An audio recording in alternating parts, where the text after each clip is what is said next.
Assalamualaikum warahmatullahi wabarakatuh. Bismillah, walhamdulillah, wala ilaha illallah, wallahu akbar, wala hawla wala quwata illa billahil aliyyil azim. Amma ba'du. Puji dan syukur hanya milik Allah Subhanahu wa taala.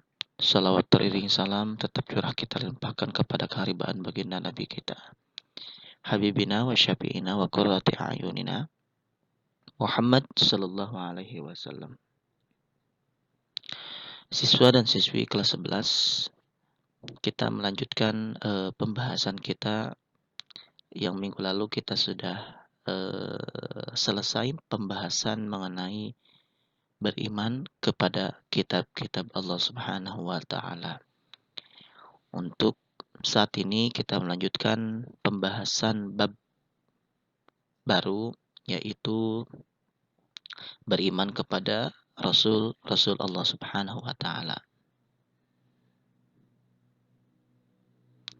Untuk mengetahui pembahasan apa saja yang kita akan mencoba bahas, perlu diketahui kita memahami peta konsep, ya, makna dan landasan iman kepada Rasul-Rasul Allah, kemudian berperilaku sesuai dengan perintah Rasul Allah Subhanahu wa taala. Kemudian ada konsep hikmah iman kepada Rasul-Rasul Allah. Nah, apa hubungannya, keterkaitan antara iman kepada Rasul-Rasul Allah dengan keteguhan bertauhid? Setelah itu hidup sesuai perintah Rasulullah Subhanahu wa taala. Makna beriman kepada Rasul. Rasul adalah utusan Allah menyampaikan berita tentang perintah dan larangan dari yang mengutusnya, yaitu siapa? Allah Subhanahu wa taala. Kemudian iman kepada Rasul meyakini dengan sepenuh hati bahwa Allah Subhanahu wa taala telah mengutus manusia dari kalangan laki-laki pilihannya untuk menyampaikan ajarannya. Ini salah satu bagaimana Allah Subhanahu wa taala mengutus para rasul atau para nabi yang diutus di muka bumi ini dari kalangan laki-laki, tidak perempuan. Untuk apa? Untuk menyampaikan, ya, lah kenabiannya dan perintah-perintah Allah Subhanahu wa taala bagi kaumnya. Dalil yang bersumber dari Al-Qur'an maupun hadis ini, ya, disebut khabar. Ya, dalil dalam bentuk khabar, yaitu berita, yaitu termaktub dalam Quran surah An-Nahl ayat yang ke-23. Kemudian ada dalil yang menerangkan kedudukan para rasul, ya, termaktub dalam Quran surah Al-An'am ayat 48. Para rasul adalah laki-laki, bukan perempuan. Tapi Allah jelaskan, ya, maksud dari Allah mengutus dari hambanya, yaitu para laki-laki yang terpilih untuk menjadi nabi dan rasul. Quran surah Al-Anbiya ayat yang ke-7.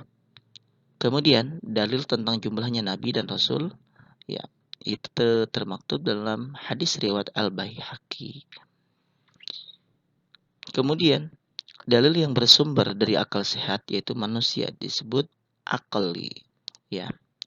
Ada dalil nakli, ada dalil akli. Kalau dalil akli itu dalil yang bersumber dari akal sehat manusia, akal.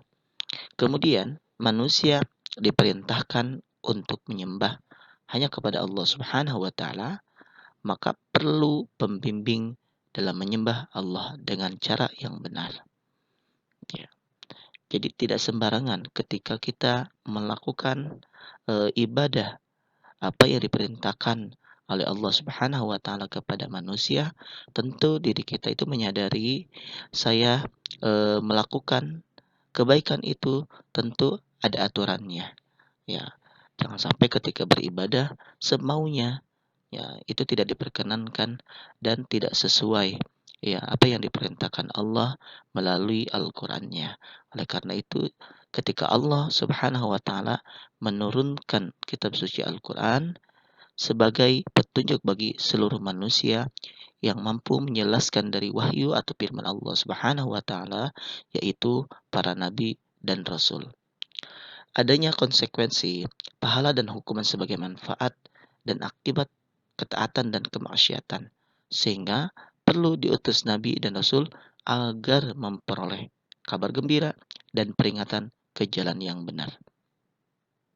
Kemudian, bagaimana cara beriman kepada para rasul? Pertama, meyakini dengan sepenuh hati bahwa misi Rasul adalah benar dari Allah Subhanahu wa taala, tidak pula bohong, tidak juga ngada-ngada, tapi betul-betul harus meyakini terpatri dalam hati manusia bahwasannya para rasul adalah benarnya dari Allah Subhanahu wa taala. Kedua, tidak membeda-bedakan antara rasul satu dengan rasul yang lainnya, semuanya sama, mempunyai misi, mempunyai tujuan apa yang sudah diperintahkan oleh Allah Subhanahu wa taala kepadanya. Meyakini kebenaran semua yang disampaikan kepada para rasul. Terakhir, mengamalkan ajarannya dalam kehidupan sehari-hari. Mungkin itu untuk pembahasan materi di minggu ini.